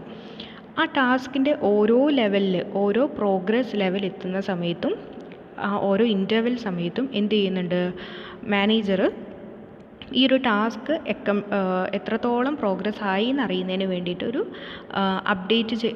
അതിൻ്റെ അപ്ഡേഷൻസ് അറിയുന്നതിന് വേണ്ടിയിട്ട് എന്ത് ചെയ്യുന്നുണ്ട്, അവിടുത്തെ ഒരു ടോട്ടൽ എത്ര പ്രോഗ്രസ് വന്നു എന്ന് ചെക്ക് ചെയ്യും. അത് ചിലപ്പോൾ സ്റ്റേറ്റ്മെൻറ്റ്സ് വഴിയാകാം, അല്ലെങ്കിൽ ഇൻസ്പെക്ഷൻ ആയിട്ടാകാം. ആ പ്രോഗ്രസ് എത്രത്തോളം വന്നെന്നുള്ളത് ഇൻ്റർവെൽ ടൈമിൽ എന്ത് ചെയ്യുന്നുണ്ട്, ഓരോ ഇൻ്റർവെൽ വെച്ചുകൊണ്ട് ഓരോ ലെവൽ എത്തുമ്പോഴും ചെക്ക് ചെയ്യുന്നുണ്ട്. അപ്പോൾ ഇതെന്ത് ചെയ്യും, ആ ഒരു പറഞ്ഞിട്ടിരിക്കുന്ന സ്റ്റാൻഡേർഡ് അച്ചീവ് ചെയ്തിട്ടുണ്ടോ ഇല്ലേ, ചെയ്യാൻ പറ്റിയിട്ടില്ല എന്നുണ്ടെങ്കിൽ അവിടെ എന്തോ ഒരു ഇഷ്യൂ ഉണ്ടായിട്ടുണ്ട്, ഒരു പ്രോബ്ലം ഉണ്ടായിട്ടുണ്ടെന്നാണ് അത് സൂചിപ്പിക്കുന്നത്. അപ്പോൾ ആ ഇഷ്യൂസ് എന്തെങ്കിലും ഉണ്ടോ എന്ന് പെട്ടെന്ന് ഓരോ ഇൻ്റർവെൽ ടൈമിലും ചെക്ക് ചെയ്യുന്നതുകൊണ്ട് തന്നെ ഇഷ്യൂസ് എവിടെയാണ് ഇൻക്വയർ ചെയ്തിട്ടുള്ളത് എന്നുള്ളത് ഈസിലി ഐഡൻറ്റിഫൈ ചെയ്യാൻ പറ്റുന്നതാണ്. ദെൻ നെക്സ്റ്റ് എന്താ, perform their task with high energy. എംപ്ലോയീസിന് ഇപ്പോൾ ഹൈലി സ്കിൽഡ് ആയിട്ടുള്ള എംപ്ലോയീസിന് ഒരു ടാസ്ക് കൊടുത്തു കഴിഞ്ഞാൽ അവർക്ക് എത്രയും പെട്ടെന്ന് ആ ഒരു ജോലി കംപ്ലീറ്റ് ചെയ്യണം എന്നുള്ള മെൻറ്റാലിറ്റി ആയിരിക്കും. അപ്പോൾ അവർക്ക് അവരുടെ കംപ്ലീറ്റ് എനർജി യൂസ് ചെയ്യാവുന്ന ഒരു മാനേജ്മെൻറ്റ് സ്റ്റൈലാണ് ഇത്. Then last one, more freedom. അവർക്ക് എംപ്ലോയീസിന് അവർക്ക് ഇഷ്ടമുള്ള രീതിയിൽ ജോലി കംപ്ലീറ്റ് ചെയ്യാൻ, അവരുടെ സ്കില്ല് മാക്സിമം യൂട്ടിലൈസ് ചെയ്തുകൊണ്ട് ഈ ഒരു ടാസ്ക് കംപ്ലീറ്റ് ചെയ്യുന്നതിന് വേണ്ടിയിട്ട് മാനേജ്മെൻറ്റ് സ്റ്റൈല് ഹെൽപ്പ് ചെയ്യുന്നുണ്ട്. മാനേജേഴ്സ് അതിന് വേണ്ടിയിട്ടുള്ള complete direction and coordination provide ചെയ്യുന്നുണ്ട്. ഇത്രയാണ് അഡ്വാൻറ്റേജസ്. ദെൻ നെക്സ്റ്റ് ഡിസഡ്വാൻറ്റേജസ് ആണ്. ഡിസഡ്വാൻറ്റേജസ് എന്ന് പറയുന്നത്, first one, employee feel stressed and unmotivated. ഇവിടെ സ്കിൽഡ് ലേബേഴ്സിന് എല്ലാ ഡിസഡ്വാൻറ്റേജസിൽ പറയുന്നത് സെമി സ്കിൽഡ് അല്ലെങ്കിൽ അൺസ്കിൽഡ് ആയിട്ടുള്ള പേഴ്സൺസിന് ഇതൊരു കൂടുതൽ സ്ട്രെസ്ഫുൾ ആയിട്ടുള്ളൊരു മാനേജ്മെൻറ്റ് സ്റ്റൈലാണ്. അവർക്ക് അവരുടെ സ്കിൽസിനെ കൂടുതൽ സ്ട്രെസ്ഫുൾനെസ്സിൽ കൊണ്ടുവരുന്നത്. അവർക്ക് എന്ത് ചെയ്യാൻ പറ്റുന്നില്ല, ഓർഗനൈസേഷൻ സെറ്റ് ചെയ്തിരിക്കുന്ന സ്റ്റാൻഡേർഡ് അച്ചീവ് ചെയ്യാൻ ബുദ്ധിമുട്ടായിരിക്കും. അങ്ങനത്തെ എംപ്ലോയീസ് ആണെന്നുണ്ടെങ്കിൽ ഇപ്പോൾ ഒരു സെമി സ്കിൽഡ് വരെയുള്ള എംപ്ലോയീസിന് ഇതൊരു സ്ട്രെസ്ഫുള്ളാണ്. അവർക്കിത് അൺമോട്ടിവേറ്റഡ് ആയിട്ടാണ് തോന്നുന്നത്. ദെൻ ലാക്ക് ഓഫ് ട്രസ്റ്റ് ആണ്. Lack of trust in the sense ഓർഗനൈസേഷനോട് എംപ്ലോയീസിനുള്ള ട്രസ്റ്റ്. അവർക്ക് എന്ത് ചെയ്യുന്നില്ല, ഓർഗനൈസേഷണൽ ഗോൾ എന്നുള്ളതാണ് മെയിൻ ആയിട്ടുള്ള ഇമ്പോർട്ടൻസ് മാനേജേഴ്സ് കൊടുക്കുന്നത്. അതുകൊണ്ട് തന്നെ എംപ്ലോയീസിന് ഓർഗനൈസേഷനോടൊരു ട്രസ്റ്റ് ഇവിടെ ക്രിയേറ്റ് ചെയ്യുന്നില്ല. Then work become repetitive. ഇപ്പോൾ ഓർഗനൈസേഷൻ ഒരു ടാസ്ക് പ്രൊവൈഡ് ചെയ്യുന്ന സമയത്ത് ഓരോ എംപ്ലോയീസിനെ കൺസിഡർ ചെയ്തിട്ടല്ല, ഹൈലി സ്കിൽഡ് ആയിട്ടുള്ള എല്ലാ പേഴ്സണും സെയിം ടാസ്ക് ആണ് പ്രൊവൈഡ് ചെയ്യുന്നത്. അപ്പോൾ ഈ ഒരു റിപ്പീറ്റേറ്റീവ് അല്ലെങ്കിൽ ചില എംപ്ലോയീസിന് അതെന്തായിട്ട് ഫീൽ ചെയ്യാം, എക്സോസ്റ്റഡ് ആയിട്ട് ഫീൽ ചെയ്യാം. അതായത് സെയിം ടാസ്ക് തന്നെ ഒരുപാട് ടൈം ചെയ്യുമ്പം അവിടെ ഒരു എക്സോസ്റ്റഡ് ഫീലിംഗ് ചില എംപ്ലോയീസിന് ഫീൽ ചെയ്യാവുന്നതാണ്. റിപ്പീറ്റേറ്റീവ് അല്ലെങ്കിൽ ബോറിംഗ് ടാസ്കുകളായിട്ട് മാറും കുറച്ച് ഒരു പീരീഡ് കഴിയുന്ന സമയത്ത്. Then employees receive no feedback. എംപ്ലോയീസിന് അവരുടെ പെർഫോമൻസിനനുസരിച്ചിട്ടുള്ള ഒരു ഫീഡ്ബാക്ക് എംപ്ലോയീസ് പ്രൊവൈഡ് ചെയ്യുന്നില്ല ഈ ഒരു മാനേജ്മെൻറ്റ് സ്റ്റൈലിൽ സെറ്റിങ്ങിൽ.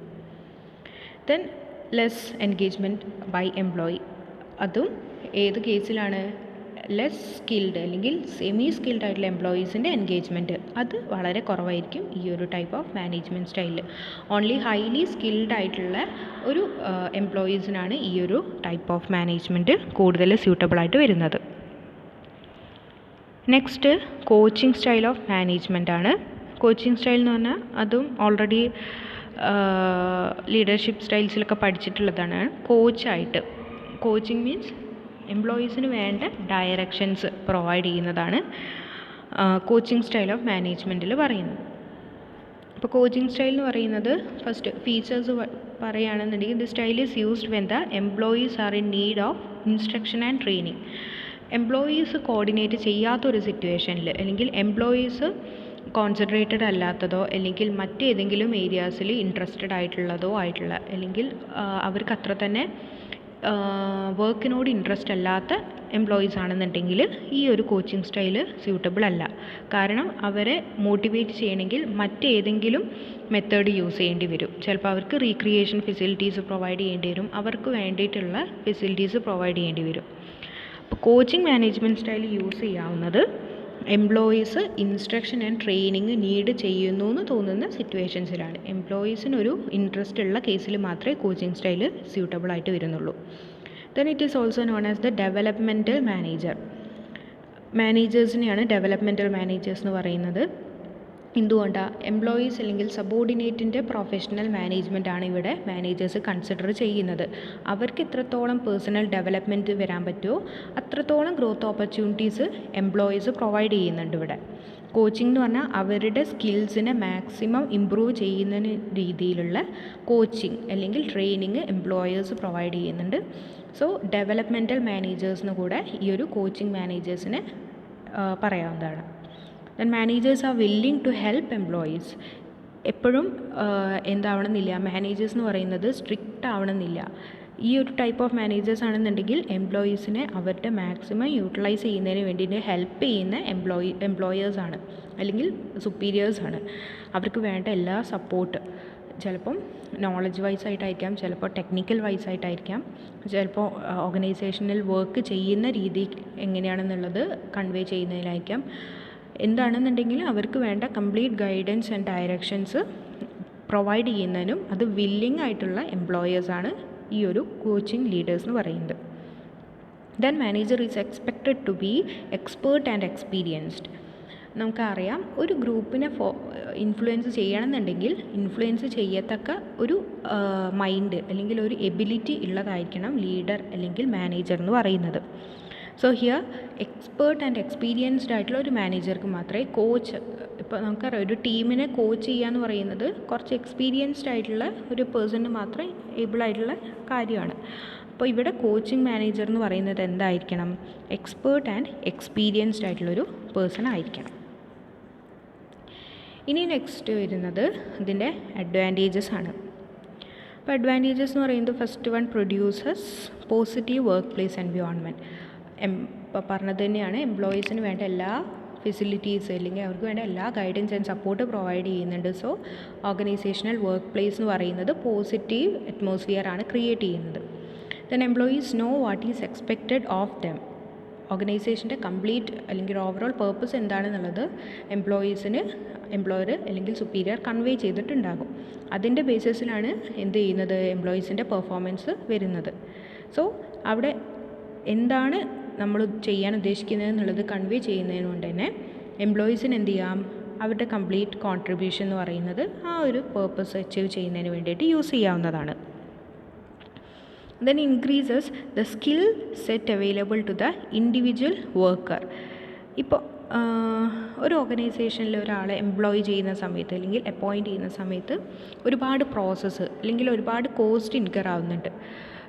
ഒരു ഓർഗനൈസേഷനിലേക്ക് ഒരു സ്പെസിഫൈഡ് സ്കിൽസ് ആവശ്യമുള്ള ആൾക്കാരെ വേണമെന്ന് പറഞ്ഞുകൊണ്ട് ചിലപ്പോൾ അഡ്വർടൈസ്മെൻറ്റ്, ന്യൂസ് പേപ്പറിൽ അഡ്വർടൈസ്മെൻറ്റ് കൊടുക്കുകയെന്ന് വയ്ക്കുക. ആ ഒരു പോയിൻ്റ് വെച്ച് അവർക്ക് ഒരുപാട് കോസ്റ്റ് ഇൻകർ ആവുന്നുണ്ട്. ഇപ്പോൾ അഡ്വർടൈസ്മെൻറ്റ് കൊടുക്കുന്നതിന് വരുന്ന കോസ്റ്റ്, ആൻഡ് അതിൽ ഒരുപാട് ആപ്ലിക്കേഷൻസ് വരും, അതിൽ ഒരാളെ സെലക്ട് ചെയ്യുക, സ്ക്രൂട്ടനൈസ് ചെയ്യുക, അവർക്ക് അതിൽ ഫർദർ സെലക്ഷൻസിലേക്ക് പോകും, ഇൻ്റർവ്യൂ വരും, അവർക്ക് വേണ്ട പ്ലേസ്മെൻറ്റ്, ട്രെയിനിങ്, അങ്ങനെ ഒരുപാട് കോസ്റ്റ് അല്ലെങ്കിൽ ഒരുപാട് പ്രോസസ്സ് വഴിയാണ് ഒരാളെ അപ്പോയിൻറ്റ് ചെയ്യുന്നത്. ഇപ്പോൾ ഇതെന്ന് പറയുന്നത് സോഫ്റ്റ് സ്കിൽ അല്ലെങ്കിൽ നോളജബിൾ ആയിട്ടുള്ള സ്കിൽഡ് പേഴ്സൺസിൻ്റെ അപ്പോയിൻമെൻ്റ് ആണ് പറയുന്നത്. അൺസ്കിൽഡ് ആയിട്ടുള്ള ലേബേഴ്സ് ആണെന്നുണ്ടെങ്കിൽ ഇത്ര തന്നെ എന്തുണ്ടാവുന്നില്ല, പ്രോസസ്സോ അല്ലെങ്കിൽ കോസ്റ്റോ ഉണ്ടാവുന്നില്ല. അത് അവരുടെ എബിലിറ്റിക്ക് അനുസരിച്ചിട്ടാണ്, അവരുടെ പെർഫോമൻസിനെ ബേസ് ചെയ്തിട്ടാണ്. അപ്പോൾ സോഫ്റ്റ് സ്കിൽസ് ആവശ്യമായിട്ടുള്ള എംപ്ലോയീസിൻ്റെ സമയത്ത് ഒരുപാട് എന്ത് ചെയ്യും, ഒരുപാട് പ്രോസസ്സ് ആൻഡ് കോസ്റ്റ് ഇൻകർ ആവുന്നുണ്ട്. അപ്പം അങ്ങനെ ഒരുപാട് പ്രോസസ്സ് ആൻഡ് കോസ്റ്റ് ഇൻകർ ആയതുകൊണ്ട് അപ്പോയിൻറ്റ് ചെയ്ത ഒരു ഇൻഡിവിജ്വൽ എന്ന് പറയുന്നത് അവരുടെ ഫ്രീക്വൻ്റ് ആയിട്ടുള്ള ആബ്സെൻറ്റീസ് എന്ന് പറയുന്നത് ഓർഗനൈസേഷന് ഒരുപാട് നഷ്ടം ഉണ്ടാക്കും. അപ്പോൾ ഒരു ടൈം ഒരാളെ അപ്പോയിൻറ്റ് ചെയ്ത് കഴിഞ്ഞാൽ ഓർഗനൈസേഷൻ്റെ ലൈഫിലേക്ക് മാക്സിമം എത്രത്തോളം അയാളെ റീറ്റെയിൻ ചെയ്ത് കൊണ്ടുപോകാൻ പറ്റുമോ അത്രയും കൊണ്ടുപോകുക എന്നുള്ളത് ഓർഗനൈസേഷനെ സംബന്ധിച്ചിടത്തോളം ഒരുപാട് ബെനിഫിറ്റ് ഉണ്ടാക്കും. അത്രയും നഷ്ടം അവർക്ക് കുറവായിരിക്കും, ഇൻഡിവിജ്വലി വരുന്ന നഷ്ടം. അപ്പോൾ ഈ ഒരു കോച്ചിങ് സ്റ്റൈൽ പ്രൊവൈഡ് ചെയ്യുന്നത് കൊണ്ട് വരുന്ന അഡ്വാൻറ്റേജ് എന്ന് പറയുന്നത്, അറ്റ് ഒരു ടൈമിൽ ഒരാളെ അപ്പോയിൻറ്റ് ചെയ്ത് കഴിഞ്ഞാൽ അവർക്ക് വേണ്ട കംപ്ലീറ്റ് ഗൈഡൻസ് കൊടുത്തുകൊണ്ട് അവരുടെ മാക്സിമം സ്കില്ല് ഇമ്പ്രൂവ് ചെയ്യാം. അതുവഴി അവർ ഒരുപാട് കാലത്തേക്ക് റീറ്റെയിൻ ചെയ്ത് കൊണ്ടുപോകുക എന്നുള്ളത് കോച്ചിങ് സ്റ്റൈലിൻ്റെ ഒരു അഡ്വാൻറ്റേജ് ആണ്. ഓക്കെ, അത് സോഫ്റ്റ് സ്കിൽസിൻ്റെ കാര്യമാണ് പറയുന്നത്. അതായത് ടെക്നിക്കലി നോളജ്, എഡ്യൂക്കേഷൻ വൈസ് ഒരുപാട് നോളജ് ഉള്ള ആൾക്കാരെ അപ്പോയിൻറ്റ് ചെയ്യുന്ന കാര്യമാണ് പറയുന്നത്. ലേബേഴ്സിൻ്റെ അല്ലെങ്കിൽ അൺസ്കിൽഡ് ആയിട്ടുള്ള ആൾക്കാർക്ക് ഇത്ര തന്നെ കുഴപ്പം ഉണ്ടാവുന്നില്ല. Then creative competitive advantage. Competitive advantage ഏത് കേസിലാണ്? ഓർഗനൈസേഷൻസ് അവർക്ക് ഓരോ സ്കിൽഡ് പേഴ്സൺസിനെ അപ്പോയിൻറ്റ് ചെയ്യുന്ന സമയത്ത് ഒരുപാട് ഐഡിയാസ്, ഒരുപാട് സ്കിൽസ്, ഒരു പൂൾ ഓഫ് സ്കിൽസാണ് അവർക്ക് അവൈലബിൾ ആയിട്ട് വരുന്നത്. അപ്പോൾ അതെന്ത് ചെയ്യാൻ പറ്റും? കമ്പനിക്ക് അതൊരു കോമ്പറ്റേറ്റീവ് അഡ്വാൻറ്റേജ് ആയിട്ട് ക്രിയേറ്റ് ചെയ്യാൻ പറ്റും. അവർക്ക് മറ്റ് കമ്പനീസിനോട് കോമ്പീറ്റ് ചെയ്ത് നിൽക്കണം എന്നുണ്ടെങ്കിൽ ഒരു അഡ്വാൻറ്റേജ് ആയിട്ട് വരാവുന്ന ഒരു കോമ്പറ്റേറ്റീവ് അഡ്വാൻറ്റേജ് ആയിട്ട് അതിനെ ചേഞ്ച് ചെയ്യാൻ പറ്റും. Then easier to accept changes. ഇപ്പോൾ കോച്ചിങ് സ്റ്റൈലിൽ ഒരു സിറ്റുവേഷൻ എങ്ങനെ ഫേസ് ചെയ്യണം എന്നുള്ളതിനെ, എങ്ങനെ ഹാൻഡിൽ ചെയ്യണം എന്നുള്ളതിന് കംപ്ലീറ്റ് ഗൈഡൻസ് കോച്ച് പ്രൊവൈഡ് ചെയ്യുന്നുണ്ടാകും. അപ്പോൾ ഇവിടെ എന്ത് ചെയ്യും? ഓരോ സിറ്റുവേഷൻ വരുന്ന സമയത്തും അതെങ്ങനെ ആക്സെപ്റ്റ് ചെയ്യാം, ആ ചേഞ്ചിനെ എങ്ങനെ ആക്സെപ്റ്റ് ചെയ്യാം എന്നുള്ളതിനെ പറ്റി കംപ്ലീറ്റ് ഗൈഡൻസ് പ്രൊവൈഡ് ചെയ്യുന്നുണ്ട്. Then turn weaknesses into strength. ഇപ്പോൾ കമ്പനിക്ക് വരുന്ന വീക്കായിട്ടുള്ള ഏരിയാസിനെ പോലും സ്കിൽസ് യൂസ് ചെയ്തുകൊണ്ട് സ്ട്രെങ്ത്തായിട്ട് ചേഞ്ച് ചെയ്യാൻ പറ്റും, കൺവേർട്ട് ചെയ്യാൻ പറ്റും. Then encourages A thirst for learning. ഓർഗനൈസേഷനിൽ എംപ്ലോയി ചെയ്യുന്ന ഓരോരുത്തർക്കും, ഓരോ പേഴ്സണിനും എന്ത് ചെയ്യാൻ പറ്റും? ഒരുപാട് ലേണിംഗ് ഓപ്പർച്യൂണിറ്റീസ് പ്രൊവൈഡ് ചെയ്യുന്നുണ്ട്. കോച്ചിങ് സ്റ്റൈൽ ഓഫ് മാനേജേഴ്സ് എന്ന് പറയുന്നത് അവരുടെ ആ ഒരു ലേണിംഗ് എബിലിറ്റി അല്ലെങ്കിൽ തേഴ്സ്റ്റ് ഫോർ ലേണിംഗ്, ലേൺ ചെയ്യാനുള്ള അവരുടെ ആ ഒരു ഇൻട്രസ്റ്റിനെ പ്രൊമോട്ട് ചെയ്യുന്നുണ്ട്. ഇനി നെക്സ്റ്റ് അതിൻ്റെ ഡിസഡ്വാൻറ്റേജസ് ആണ്. Disadvantages means first one, take time to be effective. നമുക്കറിയാം, ഒരു കോച്ചായിട്ട് ഇപ്പോൾ കോച്ചിൻ്റെ എക്സ്പെർട്ടൈസിനെ ബേസ് ചെയ്തിട്ടിരിക്കും ആ ഗ്രൂപ്പിൻ്റെ ഫോളോയിങ് എന്ന് പറയുന്നത്. അപ്പോൾ ഫോളോവേഴ്സ് എത്രത്തോളം ഫോളോ ചെയ്യുന്നു എന്നുള്ളതിന് അല്ലെങ്കിൽ അത് ഡിറ്റർമിൻ ചെയ്യുന്നത് എന്താണ്? കോച്ചിൻ്റെ എക്സ്പെർട്ടൈസാണ്. അപ്പോൾ അവർ തമ്മിലുള്ള ആ ഒരു ലിങ്ക് ക്ലിക്കായിട്ട് വരാൻ അല്ലെങ്കിൽ അതൊന്ന് ഫോം ചെയ്ത് വരാൻ കുറച്ച് ടൈം എടുക്കുന്നതായിരിക്കും. Then coaching leaders must be skilled in leadership. ഒരു ഗ്രൂപ്പിനെ ലീഡ് ചെയ്യുന്ന സമയത്ത് അതിന് വേണ്ട എല്ലാ സ്കിൽസും ഉള്ള ഒരാളായിരിക്കണം ലീഡേഴ്സ് എന്ന് പറയുന്നത്. Then not always right approach. ചില കേസിൽ ഇപ്പോൾ എല്ലാ എംപ്ലോയീസും ചില സമയത്ത് ഹാർഡ് വർക്ക് ചെയ്യാൻ താല്പര്യമുള്ളവരായിരിക്കില്ല. അപ്പോൾ അങ്ങനെ താല്പര്യമില്ലാത്തവരെ, ഹാർഡ് വർക്ക് ചെയ്യാൻ താല്പര്യമില്ലാത്തവരെയോ അല്ലെങ്കിൽ അതിൻ്റെ എബിലിറ്റി ഇല്ലാത്തവരെയോ ഹാർഡ് വർക്ക് ചെയ്യുന്നതിന് ഫോഴ്സ് ചെയ്യാമെന്ന് വയ്ക്കുക കോച്ചിങ് ലീഡേഴ്സ്. അതിൽ ആ ഒരു സിറ്റുവേഷൻ വരുന്ന സമയത്ത് കോച്ചിങ് ലീഡർഷിപ്പ് നെഗറ്റീവായിട്ട് എഫക്റ്റ് ചെയ്യാനുള്ളൊരു ചാൻസ് ഉണ്ട്. അപ്പം ഓരോ ലീഡേഴ്സിൻ്റെയും അല്ലെങ്കിൽ ഓരോ എംപ്ലോയീസിൻ്റെയും മെൻറ്റാലിറ്റി എന്താണോ അതിനെ ബേസ് ചെയ്തുകൊണ്ട് വേണം കോച്ചിങ് സ്റ്റൈൽസ്. ഓരോ എംപ്ലോയീസിനും ഓരോ കോച്ചിങ് സ്റ്റൈലായിരിക്കും അപ്രോപ്രിയേറ്റ് ആയിട്ട് വരുന്നത്. എപ്പോഴും ഇതൊരു റൈറ്റ് അപ്രോച്ച് ആവണമെന്നില്ല. അത് ബേസ്ഡ് അപ്പോൺ മെമ്പേഴ്സ് അല്ലെങ്കിൽ ബേസ്ഡ് അപ്പോൺ സബോർഡിനേറ്റ്സ് ആണ്. And it requires specific coaches for each situation. ഒരു ലീഡർ അല്ലെങ്കിൽ ഒരു മാനേജർക്ക് എല്ലാ സിറ്റുവേഷനും ഹാൻഡിൽ ചെയ്യാൻ പറ്റണമെന്നില്ല. അപ്പോൾ ഓരോ സിറ്റുവേഷൻ ഹാൻഡിൽ ചെയ്യുന്നതിന് സ്പെസിഫിക് കോച്ചസ് ആവശ്യമായിട്ട് വരും. Then unhealthy competition among employees. അതെന്തുകൊണ്ടായിരിക്കാം? അവർക്ക് അവരുടെ പ്രൊഫഷണൽ ഡെവലപ്മെൻറ്റിന് വേണ്ടിയിട്ടുള്ള ഒരുപാട് ഓപ്പർച്യൂണിറ്റീസ് കോച്ചിങ് പ്രൊവൈഡ് ചെയ്യുന്നുണ്ട്. അവർക്ക് വേണ്ട എല്ലാ ഗൈഡൻസും പ്രൊവൈഡ് ചെയ്യുന്നുണ്ട്. അപ്പോൾ ഇൻഡിവിജ്വൽ ഡെവലപ്മെൻറ്റ് വരുന്ന സമയത്ത് അവിടെ ഒരു സെൽഫിഷ്നെസ് വരും ഓരോ എംപ്ലോയീസിനും. അവർക്ക് കൂടുതൽ ഡെവലപ്മെൻറ്റ് വേണം എന്നുള്ള ഒരു തേഴ്സ്റ്റ് ഉണ്ടാകും ഓരോ എംപ്ലോയീസിനും. അതെന്ത് ചെയ്യും? അവിടെ ഒരു കോൺഫ്ലിക്റ്റ് അല്ലെങ്കിൽ ഒരു അൺഹെൽത്തി കോമ്പറ്റീഷൻ ക്രിയേറ്റ് ചെയ്യുന്നതിന് റീസൺ ആവുന്നുണ്ട്. ഇത്രയാണ് കോച്ചിങ് സ്റ്റൈല്. ഇനി നെക്സ്റ്റ് വരുന്നത് ഒരു മാനേജ്മെൻറ്റ് ബൈ വാക്കിംഗ് അറൗണ്ട് സ്റ്റൈലാണ്. അത് ജസ്റ്റ് അവിടെ കൊടുത്തിട്ട് മെൻഷൻ ചെയ്തിട്ടേ ഉള്ളൂ. ഇവിടെ ഉദ്ദേശിക്കുന്നത് എന്താണെന്ന് വെച്ചാൽ, മാനേജേഴ്സ് എന്ന് പറയുന്നത് ഇപ്പോൾ ഒരു ക്യാബിനറ്റിൽ മാത്രം ഒതുങ്ങി നിൽക്കാതെ എംപ്ലോയീസിൻ്റെ ലെവൽസിൽ ഇറങ്ങിച്ചെന്നുകൊണ്ട് അവരുടെ വർക്ക് പ്ലേസിൽ നിന്നുകൊണ്ട് അവരുടെ സജഷൻസ് എന്തൊക്കെയാണ്, അവർക്ക് എന്തൊക്കെ ഫെസിലിറ്റീസ് വേണം, അവരുടെ റിക്വയർമെൻറ്റ് എന്തൊക്കെയാണെന്ന് ഐഡൻറ്റിഫൈ ചെയ്തതിന് ശേഷം മാനേജ്മെൻറ്റ് പെർഫോം ചെയ്യുക, മാനേജ്മെൻറ്റ് എബിലിറ്റീസ് പെർഫോം ചെയ്യുക എന്നുള്ളതാണ്. ഇവിടെ managers consider themself as a essential part. മാനേജേഴ്സാണ് ഓർഗനൈസേഷൻ്റെ കംപ്ലീറ്റ് പാർട്ടെന്ന്, എസെൻഷ്യൽ പാർട്ടെന്നാണ് അവർ തന്നെ കൺസിഡർ ചെയ്യുന്നത്. സുപ്പീരിയേഴ്സ് എംപ്ലോയീസുമായിട്ട് ഫ്രീക്വൻറ്റ് കോൺടാക്റ്റ് വെച്ചുകൊണ്ടിരിക്കും. അതെങ്ങനെയാണ്, അവരുടെ വർക്ക് പ്ലേസിൽ ചെന്നുകൊണ്ടായിരിക്കും. ആൻഡ് എംപ്ലോയീസിന് വേണ്ട എല്ലാ ഗൈഡൻസും അവരുടെ വർക്ക് പ്ലേസിൽ ചെന്നുകൊണ്ട് അവരുടെ ഒരാളായതുകൊണ്ട് എന്ത് ചെയ്യും, അവർക്ക് വേണ്ട എല്ലാ ഫെസിലിറ്റീസ് കമ്മ്യൂണിക്കേറ്റ് ചെയ്ത് കൊടുക്കും. ദെൻ പാറ്റേണലിസ്റ്റിക് മാനേജ്മെൻറ്റ് സ്റ്റൈലാണ് നെക്സ്റ്റ് വൺ, ലാസ്റ്റ് വൺ ആണിത്. പാറ്റേണലിസ്റ്റിക് എന്ന് പറയുന്നത് പാരൻ്റായിട്ടൊരു ഫാമിലിക്ക് എങ്ങനെയാണോ അവിടെ ഒരു പാരൻ്റ് ഉള്ളത്, അതുപോലെ ഒരു ഓർഗനൈസേഷനിലെ എംപ്ലോയീസിന് മാനേജർ ഒരു പാരൻ്റായിട്ട് കൺസിഡർ ചെയ്യുകയാണ്. അപ്പോൾ ഇവിടെ എന്ത് ചെയ്യും, ലീഡേഴ്സ് എംപ്ലോയീസിൻ്റെയും ഓർഗനൈസേഷൻ്റെയും ബെസ്റ്റ് ഇൻട്രസ്റ്റിന് വേണ്ടിയിട്ടായിരിക്കും ഒരു ഡിസിഷൻസ് എടുക്കുന്നത്. അവരെ കംപ്ലീറ്റ് കൺസിഡർ ചെയ്തുകൊണ്ട് അവരുടെ ബെനിഫിഷ്യൽ ആയിട്ടുള്ള ഇൻട്രസ്റ്റാണ് ലീഡേഴ്സ് എടുക്കുന്നത്. ആൻഡ് ഇവിടെ എല്ലാ സബോർഡിനേറ്റിൻ്റെയും എന്ത് ചെയ്യുന്നു, സജഷൻസ് ആൻഡ് ഫീഡ്ബാക്സ് കൺസിഡർ ചെയ്യുന്നുണ്ട്. അതിൻ്റെ അഡ്വാൻറ്റേജ് എന്തൊക്കെയാണ് വരിക? അപ്പോൾ എംപ്ലോയീസിനെ കൺസിഡർ ചെയ്യുന്ന, ഇപ്പോൾ പാർട്ടിസിപ്പേറ്റീവ് ലീഡർഷിപ്പ് സ്റ്റൈൽ പോലെ തന്നെ എംപ്ലോയീസിനെ ഇവിടെ കൺസിഡർ ചെയ്യുന്നു, അവർക്ക് ബെനിഫിഷ്യൽ ആയിട്ടുള്ള ഇൻട്രസ്റ്റ് എടുക്കുന്നു എന്ന് പറയുമ്പം അവിടെ ലോയൽറ്റി കൂടുതലായിരിക്കും. എംപ്ലോയീസിന് എംപ്ലോയറോടുള്ളൊരു ലോയൽറ്റി കൂടുതലായിരിക്കും. Then good behaviour is rewarded. നന്നായിട്ട് ഒരു ടാസ്ക് കൊടുത്തു കഴിഞ്ഞാൽ അതിന് നന്നായിട്ട് പെർഫോം ചെയ്യുന്ന, ടാസ്കിൻ്റെ കാര്യത്തിൽ മാത്രമല്ല ഇൻഡിവിജ്വൽ റിലേഷൻഷിപ്പ് ആണെന്നുണ്ടെങ്കിലും നല്ല ബിഹേവിയർ ഉണ്ടായിരിക്കുന്ന ഓരോരുത്തരെയും റിവാർഡ് ചെയ്യും. ഇപ്പോൾ ഒരു പാരൻ്റ് എങ്ങനെയാണോ ഫാമിലിയിലുള്ളത് അതുപോലെ തന്നെയാണ് ഇവിടെ ഒരു കോൺസെപ്റ്റ് വരുന്നത്. Then low rate of absenteeism and turnover. ഒരു ഫീൽ ഓഫ് കമ്മിറ്റ്മെൻറ്റ് വരുന്ന സമയത്ത് എന്തായിരിക്കും, എംപ്ലോയീസിൻ്റെ ടേൺ ഓവർ ആൻഡ് ആബ്സെൻറ്റീസം അവിടെ കുറവായിരിക്കും. And feedback is encouraged. Feedback എങ്ങനെയാണ്, എംപ്ലോയീസിൻ്റെ ഫീഡ്ബാക്കാണ് ഇവിടെ ഉദ്ദേശിക്കുന്നത്. ഡിസഡ്വാൻറ്റേജസ് എന്ന് പറയുന്നത് ഇവിടെ സൂപ്പർവിഷൻ എന്ന് പറയുന്നത് കൂടുതലായിരിക്കും വേണ്ടി വരിക. കാരണം employees always depends upon the employer അല്ലെങ്കിൽ സുപ്പീരിയർ. സോ അവിടെ ഒരു സൂപ്പർവിഷൻ്റെ നീഡ് കൂടുതലായിരിക്കും, അവർക്ക് എപ്പോഴും കൺട്രോൾ ചെയ്യേണ്ടി വരും. Then last disadvantages, bad decisions will cause employee dissatisfaction. അപ്പോൾ എംപ്ലോയീസിന് മാച്ച് ചെയ്യാത്തൊരു ഡിസിഷൻ എടുക്കുന്ന സമയത്ത് അത് എംപ്ലോയീസിൻ്റെ ഡിസാറ്റിസ്ഫാക്ഷൻ, അവർക്ക് ഗ്രൂപ്പിനോടുള്ളൊരു ഫീലിങ്സിനെ നെഗറ്റീവായിട്ട് എഫക്റ്റ് ചെയ്യാനുള്ളൊരു ചാൻസ് കൂടെ ഉണ്ട്. അപ്പോൾ ഇത്രയാണ് മാനേജ്മെൻറ്റ് സ്റ്റൈൽസ് ഉള്ളത്. ടെക്സ്റ്റിലും ഉണ്ട്, ടെക്സ്റ്റ് വായിക്കുക, പോയിൻറ്റ്സ് എഴുതി വയ്ക്കുക, ഇത്രയാണ് പറയാനുള്ളത്. Thank you.